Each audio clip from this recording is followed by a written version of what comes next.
اگر میں آپ سے ایک سوال کروں ناراض تو نہیں ہوں گے شیخ صاحب؟ جی کریں سوال.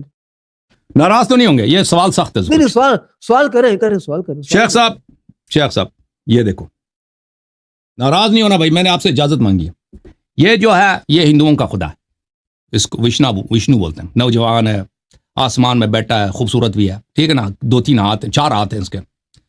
وہ ہاتھ میں کوئی لوہا شوہا ہے، بادشاہ جیسا ہوں، اس کی شکل خوبصورت بھی ہے. اس کا دوسرا دیکھیں، یہ اپنے وہ کسی آپ کے پاس بھی ہے نا کہ وہ حملۃ العرش جو ہے اس کی شکل جو ہے ان میں سے ایک جو ہے وہ عقاب کی ہے نا، شاہین کی شکل ہے اس کی. یہ جا رہا ہے. آپ کے پاس بھی صحیح حدیث میں موجود ہے کہ حملۃ العرش جو ہیں 4 ہے نا، ایک اس کے انسان کی شکل ہے، ایک شیر کی شکل ہے، اور ایک جو ہے شاہین کی شکل ہے، اور چوتھا میں بھول گیا ہوں. اچھا وہ میں حدیث آپ کو دکھا دوں گا اگر آپ چاہیں تو. مجھے یہ بتائیں آپ کے خدا میں اور ہندوؤں کے خدا میں فرق کیا ہے؟ بسم اللہ. لہری صاحب، میں نے پہلی ٹرم کے اندر یہ بیان کی تھی، اللہ رب العالمین تشبیہ سے، تمثیل سے، تکییف سے بالکل پاک اور منزہ ہے. فرق پوچھا میں نے، ہم اس کی ہم نہ اس کی جی فرق کیا ہے آپ کے خدا میں اور مشرکین کے خدا میں فرق؟ میں نے پہلے ایک بات بتائی ہے کہ اللہ رب العالمین کی ذات ان تمثیلوں سے، ان مثالوں سے بالکل پاک اور منزہ ہے. ان کا عقیدہ دیکھ، انہوں نے بھی خدا کو نہیں دیکھا نا، ایسا ہے. ہندوؤں نے بھی نہیں دیکھا. آپ قرآن کو مانتے کہ نہیں مانتے؟ وجوہ یومئذ ناظرہ الی ربہا ناظرہ. اس دن اتنے سارے چہرے ہوں گے جو تر و تازہ ہوں گے، اپنے رب کو دیکھ رہے ہوں گے. کس کو دیکھ رہے ہوں گے؟ اہل بیت علیہ السلام نے فرمایا وہ رحمت رب کو دیکھ رہے ہوں گے. اس کا مطلب یہ رحمت رب کو دیکھ رہے ہوں گے. اس کا مطلب یہ ہمارے پاس نص موجود ہے، یہ ہماری رائے نہیں ہے، ہماری تعویل نہیں ہے، یہ منصوص ہے.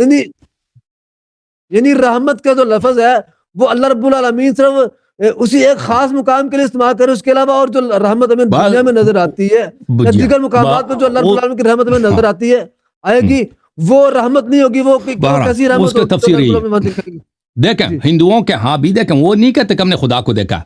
انہوں نے جو تصویر بنائی وہ اپنی کتابوں کی روح سے ان بختوں نے خدا کی جو ہے پینٹنگ کر دی ہے. لیکن ان کا عقیدہ اسے ظاہر ہوتا ہے کہ ان کا خدا ایک نوجوان ہے، آسمانوں میں چلتا پھرتا ہے، سواری کرتا ہے ادھر ادھر، خوبصورت ہے، نوجوان ہے، کئی ہاتھ ہیں، بس اس کی 2 آنکھیں ہیں. آپ بھی کہتے ہیں آپ کے رب کی 2 آنکھیں ہیں، لیکن میں نے جو حدیث میں دیکھا آپ کے رب کے کئی آنکھیں ہیں. تو بتائیے آپ کا فرق کیا ہے؟ آپ کا عقیدہ مشرکین کے عقیدے سے فرق کیا رکھتا ہے؟ احمد ابن حنبل اور ابن تیمیہ کا خدا، انہوں نے پورے عالم اسلام کو مشرک بنا دیا. اب دیکھیں کہ ان کا خدا اور مشرکین کے خدا میں فرق کیا ہے. پھنس گیا. اللہ یاری پھنس کون گیا؟ پھنسا تو خود بیٹھا ہے. میں کہہ رہا ہوں کہ جو نصوص ثابت ہے، جو قرآن بیان کر رہا ہے اللہ رب العالمین اپنی ذات کے بارے میں، جو نبی کریم صلی اللہ علیہ وسلم بیان کر رہے ہیں کہ اللہ رب العالمین کہ جناب وہ ذات یہ ہے، اس کا تعارف یہ ہے، تو ان کے اوپر الذین یؤمنون بالغیب کا معنی ہی یہ ہے.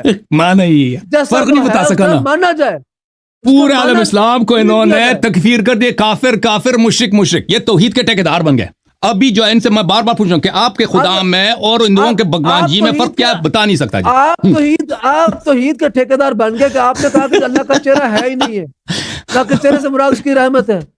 کمال کر دیا آپ نے کہ اللہ رب العالمین کا چہرہ نہیں ہے.